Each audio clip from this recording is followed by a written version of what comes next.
Hello, I'm Hazem Seeker. This is Counting the Cost on Al Jazeera, your weekly look at the world of business and economics. This week, from credit fuel boom to currency crisis, as Turkey's economy unravels, we ask what can be done to stop the rot. Trump says more products should be made in the US. We find out how much consumers would pay. And gas rich, cash poor. We find out why corruption and debt in Mozambique are making it harder for the country to invest for the future. Well, Istanbul plays an oversized role in the Turkish economy and politics. It is the gateway to the presidency and represents a third of the country's economy. After a quarter of a century, President Erdogan lost the battle to control the financial capital, but another vote to elect the mayor has been planned. It's just one of a number of issues that has many people and businesses losing faith in the country.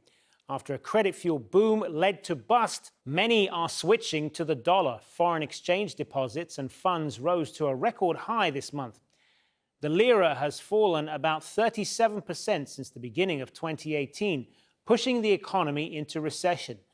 The central bank has stopped short of implementing capital controls.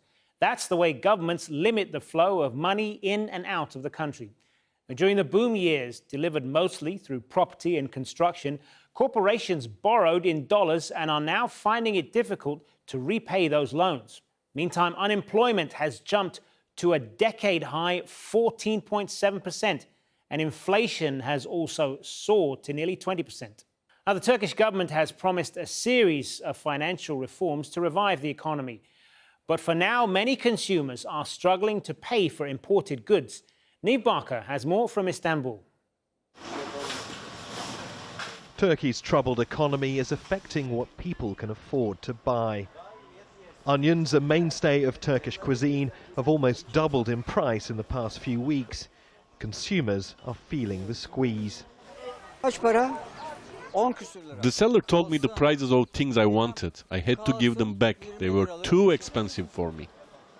Turkey's heavily dependent on foreign imports on everything from food to building materials.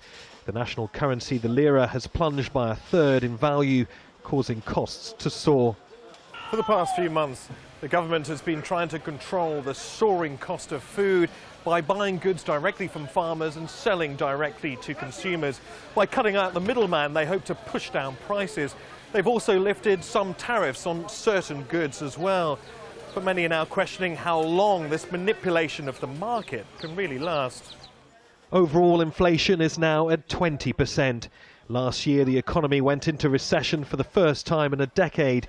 Some analysts fear there's more to come. The country deliberately focused on industrial production and services, and for the last decade more so on services. So agriculture has been neglected, and as a result, obviously, we became more dependent on foreign imports. Turkey's finance minister insists the worst is over. The government's promised to inject billions of dollars into state banks and support Turkish exports. Turkey's main focus now is on reforming the economy. In order to achieve the goal of a big and strong Turkey, it's necessary to introduce structural change. The impact of the economic downturn can be seen on Istanbul's skyline. It's a city of stalled building sites. For the past 16 years, President Erdogan turned construction into a vehicle of growth. New developments have gone up at breakneck speed. But with the lira falling, the cost of importing raw materials and servicing foreign loans have soared. Last year, the US doubled tariffs on Turkish steel and aluminium amid worsening relations. The two countries are at odds over an increasing number of issues, including Turkey's growing ties with Russia and plans to buy a Russian missile defense system. President Erdogan said the US tariffs were a big obstacle to Turkish trade. Rising prices were a major election issue for many Turks. The ruling party's popularity, for so long built around strong growth and improved living standards, now depends on creating a road to recovery. Neve Barker, Counting the Cost. Now, our Turkey correspondent Sinem Kasolu sat down with the former governor of the country's central bank. Sinem began by asking Durmuz Yilmaz where it all began to go wrong for the economy. 2008 yılında In 2008, our GDP per capita was above $8,000 and it raised up to $12,000. But today we are below the 2008 numbers. The reason behind it is the chosen growth model. You can't be a big economy with the skyscrapers you build in Istanbul, Ankara or Izmir, but they can be your prestige projects. Turkish will never capitulate them. All infrastructure, canal, railway, fast train projects must continue, even with foreign subsidiary, because these are the essentials of an economy. However, substantial part of foreign money we received has been allocated to the construction sector that feeds 750 different subsectors. This created a boom in the economy, but at the end, your cash flow is in the local currency, but your debt is in foreign exchange, so we are stuck now. Turkey has had some long-term economic issues, such as its over-reliance on overseas money, which we call hot money. What can be done to mitigate this? İç tasarrufların açık olmasından dolayı As our internal savings are short, we need external savings. While attracting these foreign savings to Turkey, our model doesn't prioritize industry sector that would enable you to supply to the international markets. uluslararası piyasalarda It rather prioritizes a construction sector which has foreign exchange input but national currency cash flows. There was abundant liquidity for 12 years. bir ekonomik Instead of modernizing our economy and focusing on manufacturing, we concentrated on construction that would push for domestic demand. But this model doesn't generate foreign exchange earnings while you need to pay in foreign currency. This is the greatest challenge Turkey is facing now. Was the central bank right to prop up the currency ahead of the elections? Merkez Bankası'na verilen bu fiyat istikrarı Price stability is an interim goal of the central bank. The ultimate duty is the public, the growth in its fair distribution. If the central bank doesn't do this, and you impose different responsibilities, or if you restrain its authority, you can't come up with a result. This is the top problem Turkey faces now. bu görev yapılırken ona tanıdığınız Our institutions are not able to perform their responsibilities, and the reason for that is the incoordination in the economic decision-making mechanism. temelinde de bu yatıyor. And the temporary currency controls imposed, did they work? Do you think President Erdogan was right to impose those measures? Dolarlarınızı satın, altın alın. The government told its citizens to sell their dollars and buy gold, and then bring that gold and debit to banks. Following that, they told people to avoid investing in foreign currency. They auctioned foreign exchange bonds and bills. All these contradict with each other. If you can't preserve the purchasing power and the credibility of your national currency, which is your country's decency, your people will involuntarily go after foreign exchange. Kendi ülkenizin namusu olan The government doesn't respect the parliament's decisions, doesn't follow or internalize. The central bank is given authority for liberal instruments, liberal administration, but the political authority intervenes. It abuses the trust and harms the perception.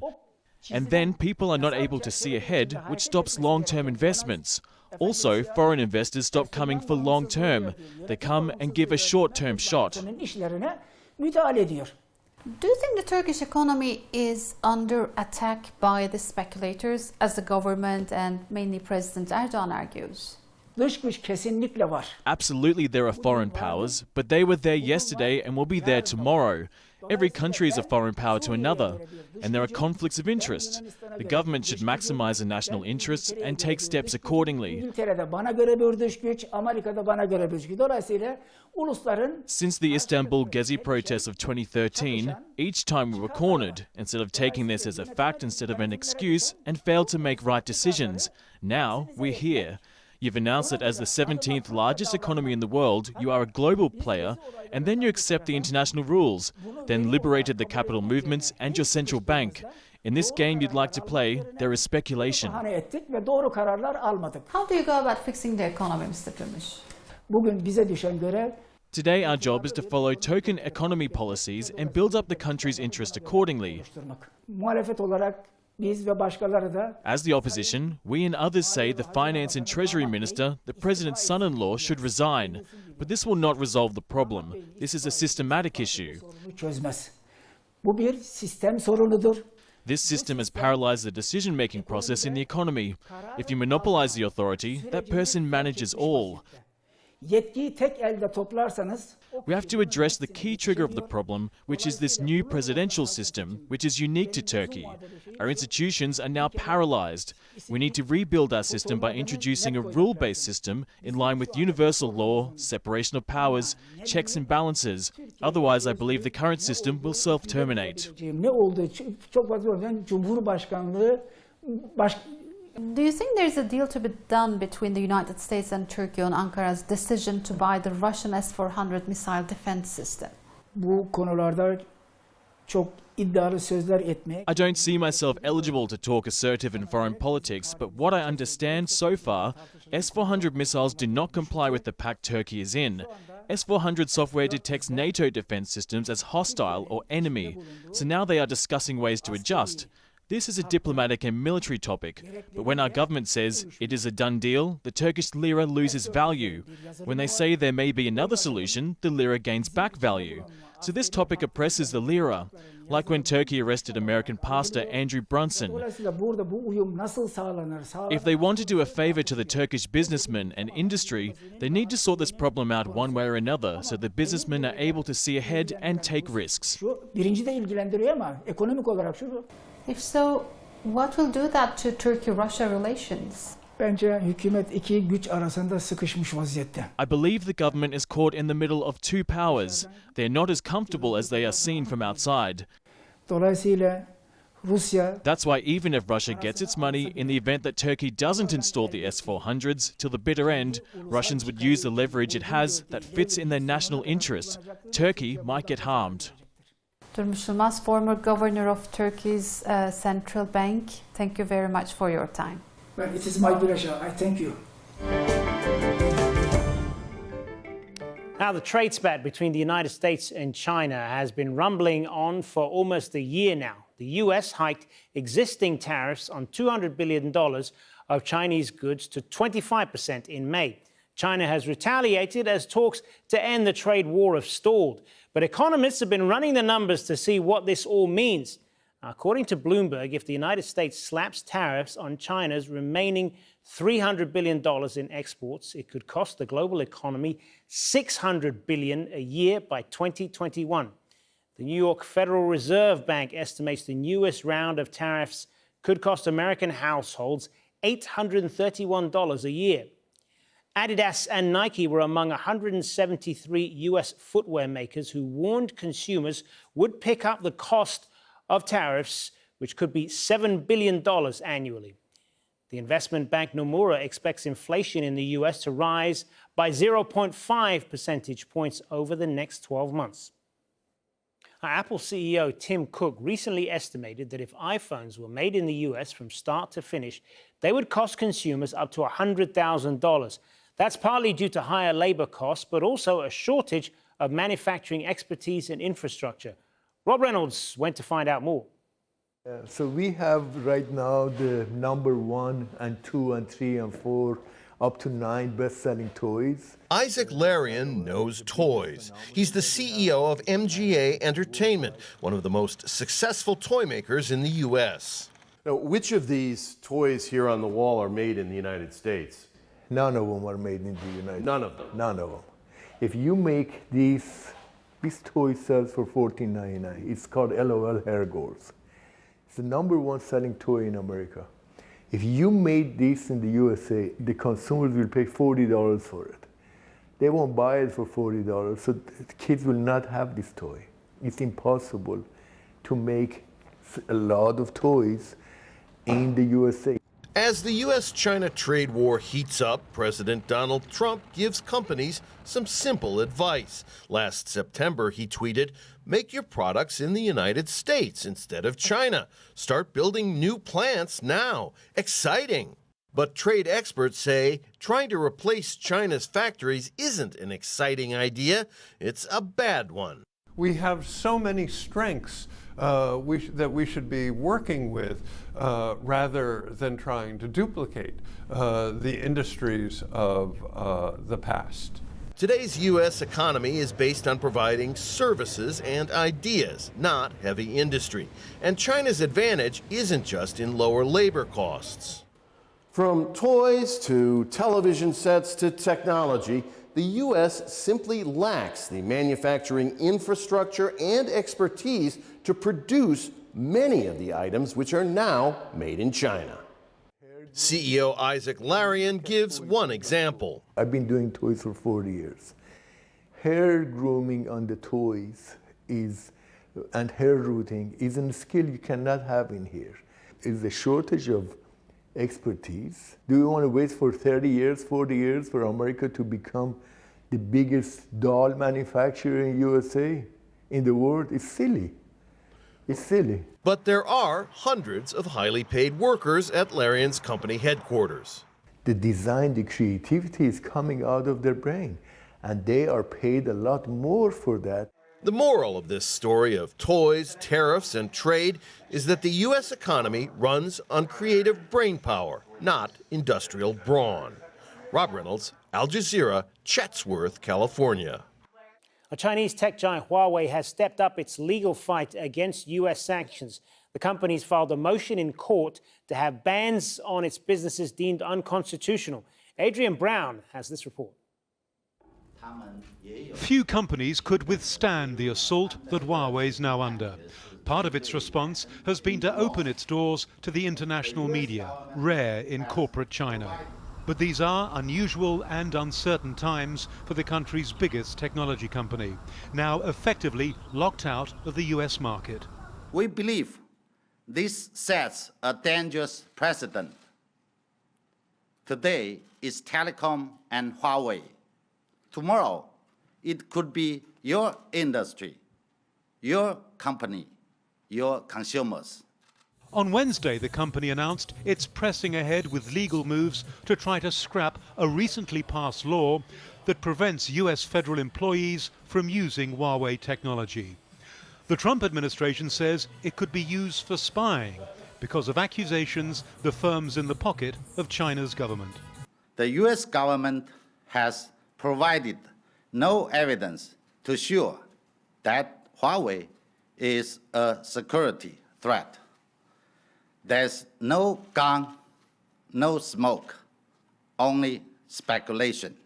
US politicians, he said, were using the entire strength of the US against one company. Huawei had anticipated being placed on a US trade blacklist, which effectively prevents it buying components on which its technology is dependent. It has been stockpiling parts, but those parts will soon run out. And what's not clear is what happens if the ban remains permanent. When President Xi Jinping talks about defending China's core interests, he means companies like Huawei, whose headquarters he visited 4 years ago. Another important core interest, what's called rare earths, special metals used in everything from magnets to missile systems. A week ago, President Xi highlighted their importance when he toured the part of the country where the industry is based. A prelude, perhaps, to a warning that appeared on the front page of a popular newspaper on Wednesday, quoting an unnamed government official who suggests China might use its rare earths as leverage in the trade dispute with the United States. China's currently the world's largest rare earth exporter. This and the battle over Huawei further signs of the collapse in trust between the world's two largest economies. Adrian Brown, Al Jazeera, Shenzhen. Mozambique is hoping to secure billions of dollars for reconstruction after the devastation of cyclones Idai and Kenneth. Cyclone Idai alone left more than 600 people dead and about 1.8 million people in need. According to the United Nations, Mozambique needs $3.2 billion for post-cyclone reconstruction. The International Monetary Fund says growth could slow to at least 1.8% from losses to agriculture, transport and communications. Food shortages in Beira, one of the hardest hit cities, and surrounding areas could push prices up. Mozambique's port of Beira is an important hub for the country, as well as for neighboring Malawi and Zimbabwe. But it's not running right now. And according to the Finance Ministry, most homes, hospitals and schools have suffered large-scale destruction. A debt crisis has complicated Mozambique's finances. In 2016, it admitted to $1.4 billion in undisclosed funding. That prompted the IMF to cut off support, triggering a currency collapse and debt default. it has little hope of repaying the debt. In 2017, the debt to GDP ratio was 112%. By 2022, the IMF forecast that it could climb to over 130%. But the country is resource rich. It hopes to become the next liquefied natural gas powerhouse. By 2025, Mozambique is on track to invest $128 billion. But it will still be many years before it gets over its debt crisis and begins to reap the benefit of the gas. Well, joining me now from London is Anish Kapadia, Managing Director of ACAP Energy. Thanks very much for being with us. So, Anish, let's start with the debt crisis. There are a number of pending cases, plea bargains and so on. And I guess what people in Mozambique really want to know is, are they going to see any of this money? I think you've got to split it into a couple of different tranches. You've got some of the debt that was clearly fraudulently issued, and then you've got the more conventional euro bonds that were issued as well. I think in terms of that fraudulently issued debt, there is a good chance that Mozambique may be able to get that written off, given the issues with that were behind that debt. In terms of the euro bond issue, I think it makes sense for the Mozambique government to come to some kind of an agreement with the debt holders to move forward, because I think the main thing is that Mozambique needs to be in a position where it can raise further debt going forward to really benefit from the huge potential of the LNG projects in the country. And the former finance minister was arrested in South Africa. Looks at this point like he'll be extradited to Mozambique. But the US has also asked for him to be extradited because they want to see him in an American courtroom. How do you expect that to play out? Yeah, I think it's an interesting situation. Clearly there's a number of different actors that have been at fault in this situation, and I think finally some of them are being brought in for questioning, and hopefully there'll be some justice had for the Mozambique people. Given the scale and the size of the fraud over here, there's got to be a number of different parties involved, and I think it's just going to be a matter of time in terms of who gets caught for this and what actually happens to them. I think more importantly is for Mozambique and the people is being able to move forward, being able to get some of that cash back, and focus on the huge growth outlook for the country. And as far as their ambitions for liquid natural gas, to get to that point where they would be able to enjoy the windfall of that, they would need the debt markets to raise money, and with their debt likely to hit 130% of GDP, who's going to be willing to loan them money? Well, so I think there's two different levels where you're going to see the debt coming in. You've got debt that's going to be coming in at the project level. If you think about these projects, they're huge projects, almost hard to kind of comprehend how large. So you're looking at a $50 billion investment for the various LNG projects that should be going ahead by the end of this year. Out of that, I'd say around $30 billion will be funded through debt. It will be up to largely the project participants to raise that debt, and they'll pledge some of their assets and the LNG assets against that. Now, no doubt, with the government in a default situation, even for those companies to raise debt, it's going to be more difficult. On top of that, the government isn't going to be seeing a lot of the revenues from these projects until the late 2020s. That's when it really picks up. The reason for that is all this spend that has gone in already, over $10 billion, and the future spend that's going to go in, the companies are going to need to recoup most of that before the government starts getting paid out. So in order for some of this cash to flow back to the people, the government needs to be able to borrow some money to, in essence, bring some money in that it's going to earn in the future in 10, 15, 20 years' time. But obviously, it's not the fault of the creditors. They want to see this money back. What compromise can they offer? I think you're right in terms of the euro bond. It's clearly not not the fault of the creditors. I think it makes sense for Mozambique for the government to give a little over here, because the size of the prize in the future, you're talking about tens of billions of dollars of revenue. There's huge potential there relative to the current size of the loans that are in default. Anish Kapadia, good to talk to you. Thank you. And that is our show for this week. Remember, you can get in touch with us by tweeting me at Hazem Seeker, and do use the hashtag AJCTC when you do, or drop us an email.